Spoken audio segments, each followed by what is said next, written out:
They fired me over a lie.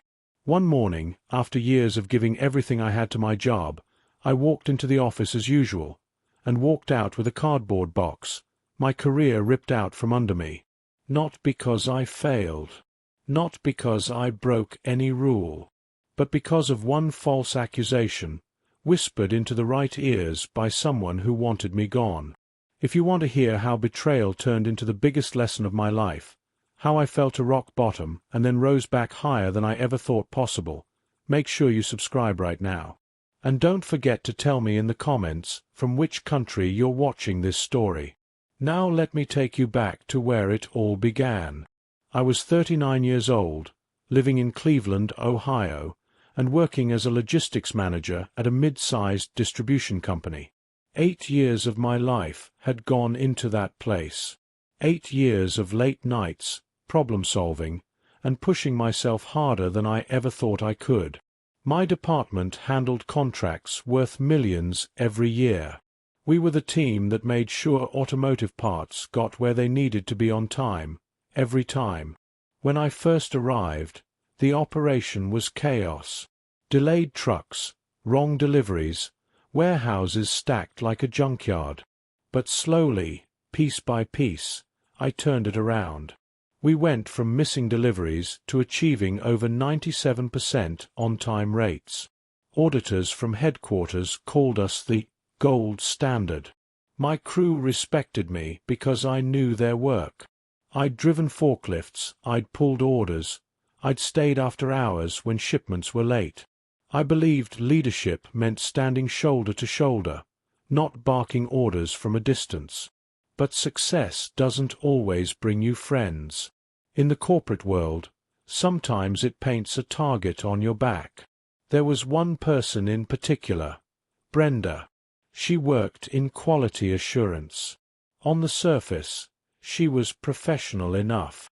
But underneath, she carried bitterness like a second skin. She had applied for a promotion a while back and lost it to someone else. Ever since, she made little comments in meetings, doubted decisions, and hinted about favoritism. I ignored it at first. I had bigger things to focus on. My boss, Malcolm, was another story. He wasn't evil. He wasn't even particularly cruel. But he was weak. The kind of man who avoided confrontation like it was poison. If a hard decision had to be made, he looked for the path that caused him the least personal stress, even if it wasn't right. And if something went wrong, he'd make sure blame slid off him like water off glass. That combination, Brenda's bitterness and Malcolm's weakness, was more dangerous than I realized. It all came crashing down one Tuesday morning in March. I was at my desk, reviewing quarterly shipping reports, when Malcolm called me into his office. His tone was heavy, his face serious, and as soon as I saw him, I knew something was off. "Nathan, we need to talk," he said, closing the door behind me. He didn't even sit. He leaned against his desk, arms folded, eyes avoiding mine. "There have been some serious allegations about your department's reporting accuracy." I blinked, confused.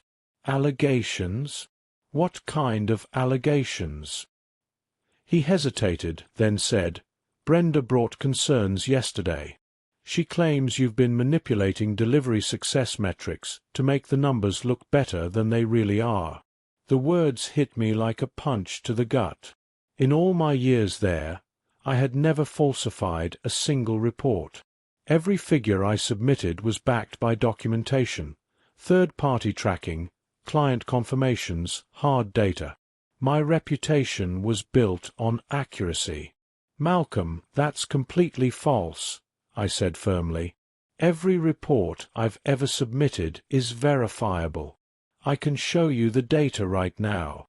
But he raised his hand, already shutting me down.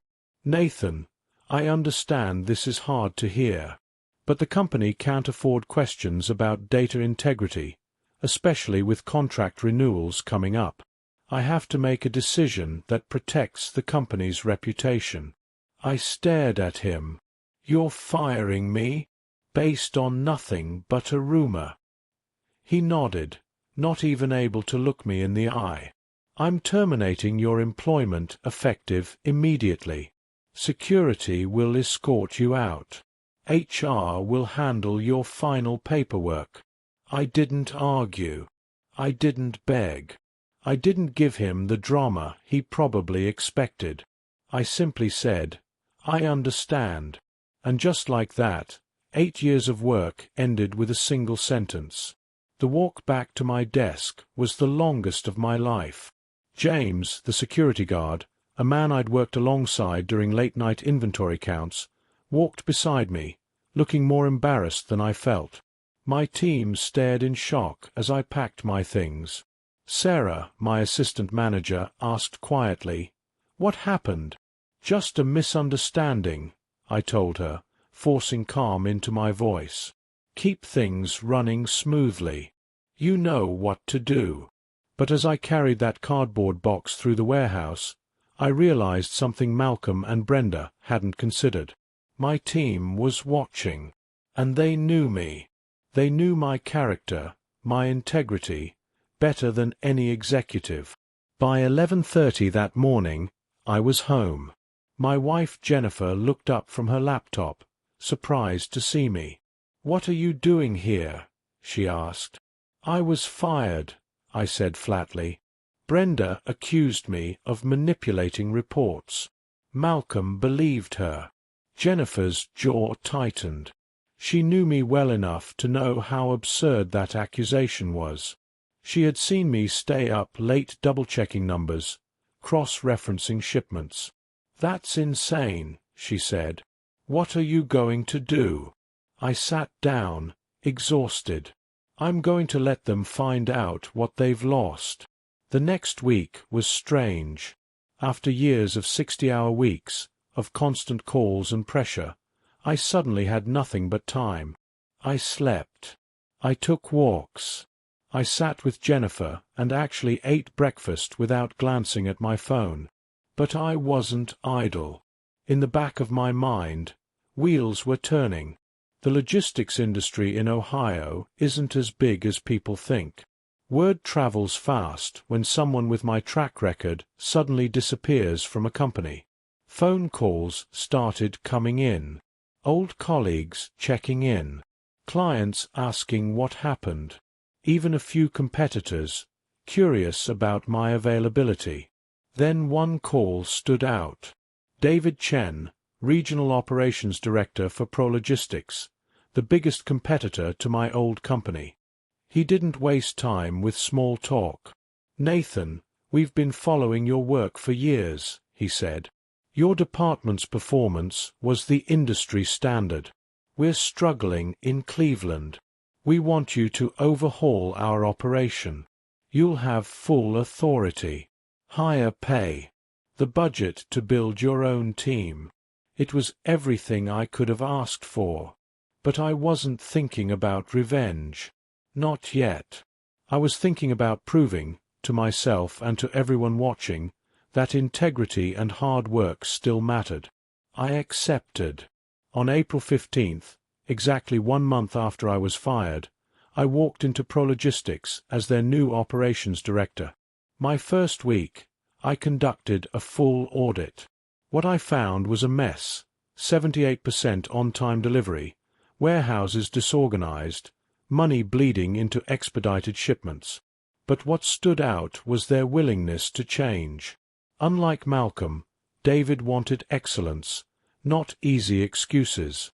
He gave me freedom to act. My first move? I identified who I needed on my team, and I knew exactly where to find them. They were still working under Malcolm. When I walked into Prologistics as the new operations director, it felt strange at first. A new building, new faces, different systems. But one thing was the same: the problems. Everywhere I looked, there were cracks. Trucks were arriving late because dispatchers didn't communicate properly. Drivers complained about impossible schedules. Warehouse staff were overworked and undertrained, and executives were so focused on cutting costs that they were ignoring the long-term health of the operation. It reminded me of my first years at the old company. The chaos, the wasted potential. But this time, I wasn't just a manager trying to prove myself. I was in charge. The first thing I did was gather the warehouse supervisors for a meeting. I didn't give a speech filled with corporate buzzwords. I spoke plainly. I know you're tired. I know you've been dealing with problems for a long time. But here's the truth. We're going to fix this. And it's not going to be easy. But if you're willing to work with me, I promise you'll see results faster than you think. Some looked skeptical. Some looked hopeful. But at least they were listening. That night, as I drove home, I thought about my old team. People like Sarah, who had been my right hand. People who had stayed late with me, who believed in me, who knew what it meant to do things the right way. And I thought about Malcolm, sitting in his office, probably convinced he'd handled a problem by firing me. Maybe Brenda was smiling, thinking she'd finally gotten me out of the way. They didn't realize the story wasn't over. Not even close. 2 weeks later, I called Sarah. She picked up immediately. "Nathan? Oh my God, how are you?" "I'm good," I said, smiling even though she couldn't see it. "I'm calling because I have an opportunity. Prologistics hired me to fix their Cleveland operations. I need someone I can trust to be my operations manager. And you were the first person I thought of." There was silence for a moment. Then she said, "Nathan, you have no idea how miserable it's been here without you. Brenda's practically running the place. Morale is at rock bottom. People are leaving. If you're offering, I'm in." She didn't even ask about salary. That's how bad it had gotten. Over the next few months, I pulled in more of my old crew. James from security. Tony, one of the best dispatchers I'd ever seen. Even a few warehouse workers who had always shown promise. Every time one of them left Malcolm's company to join mine, I didn't have to say a word. The message was clear. Loyalty follows leadership, not titles. Within 6 months, the numbers spoke louder than anything. Our on-time delivery rate jumped from 78% to 95%. Customers noticed. Complaints dropped. Contracts grew. David, my new boss, was thrilled. "Nathan, whatever you're doing, keep doing it," he told me in a quarterly review. "We've never seen a turnaround like this." But it wasn't just numbers. It was culture. For the first time, Prologistics employees felt like they had someone who understood them, who valued their work, who set high standards but didn't hang them out to dry when things went wrong. And word spread. Clients who had once relied on Malcolm's company began calling us. "We hear you're the reason Prologistics is thriving," they'd say. "We'd like to move our contract over." I never badmouthed Malcolm. I didn't have to. The results spoke for themselves. Meanwhile, on the other side of town, things weren't going so well. I didn't have to ask for updates. They came to me. Former colleagues would send me texts.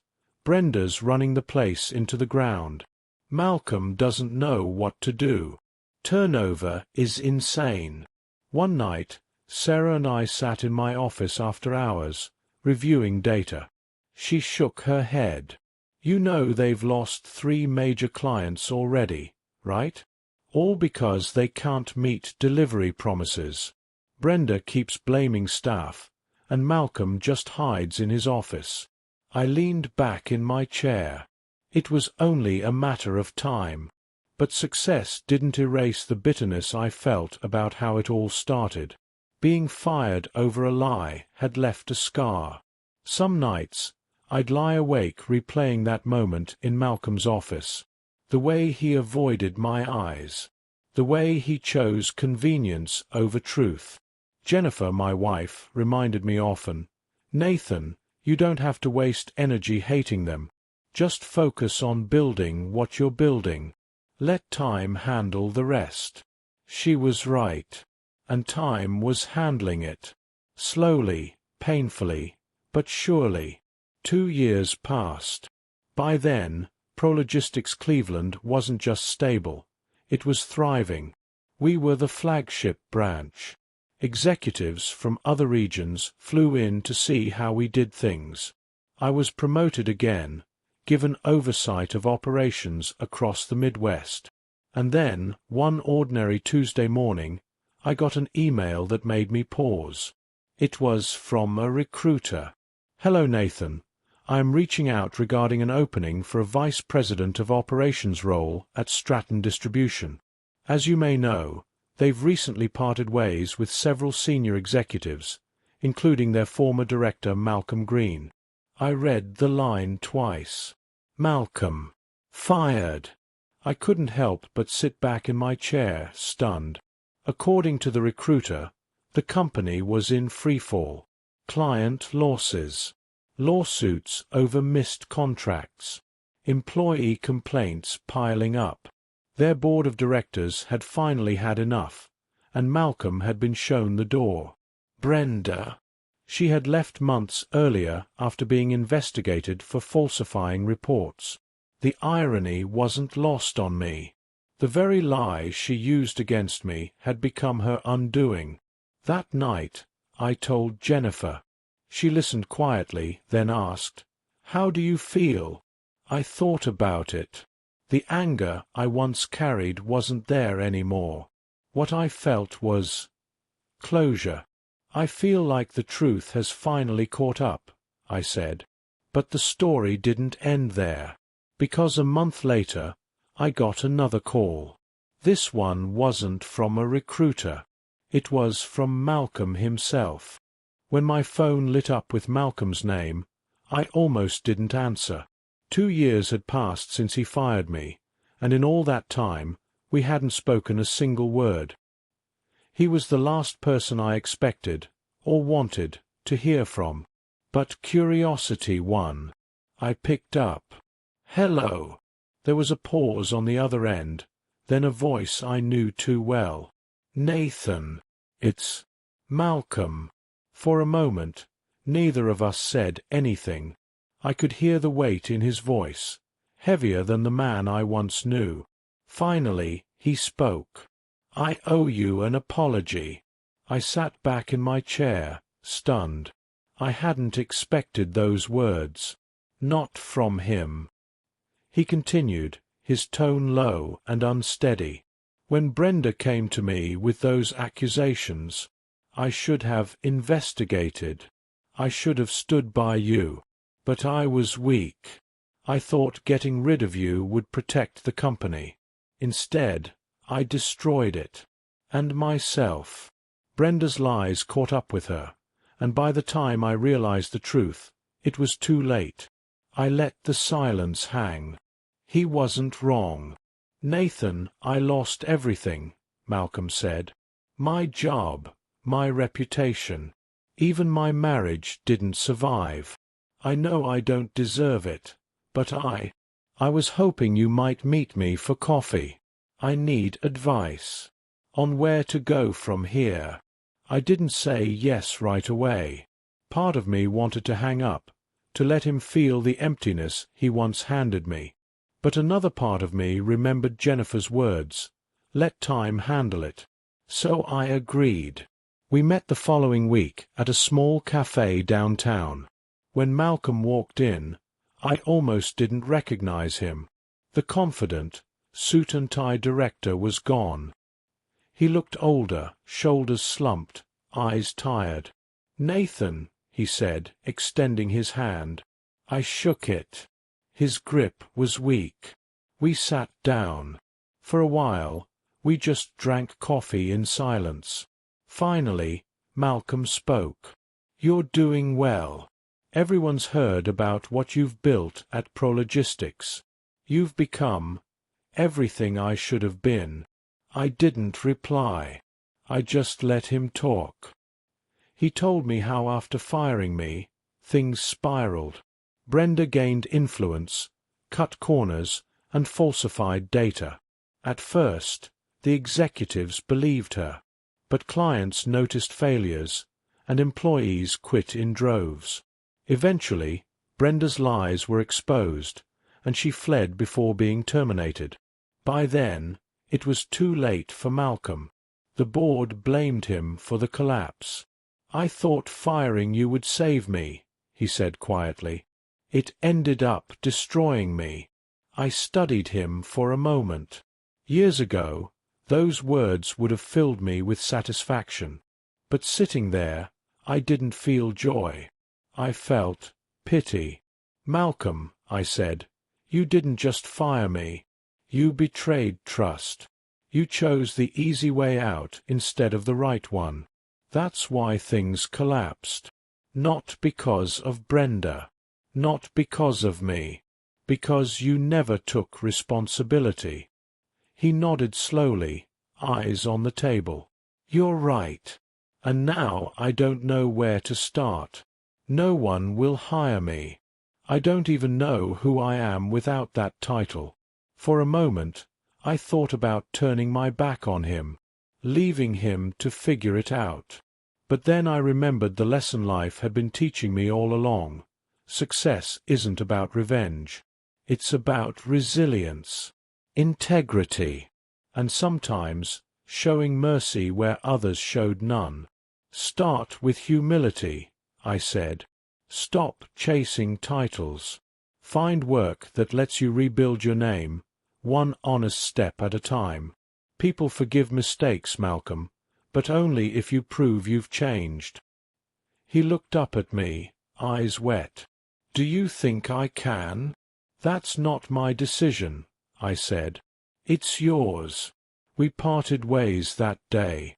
I never became friends with Malcolm. We didn't start working together again. But a few months later, I heard he'd taken a lower-level job at a small warehouse, working as a consultant.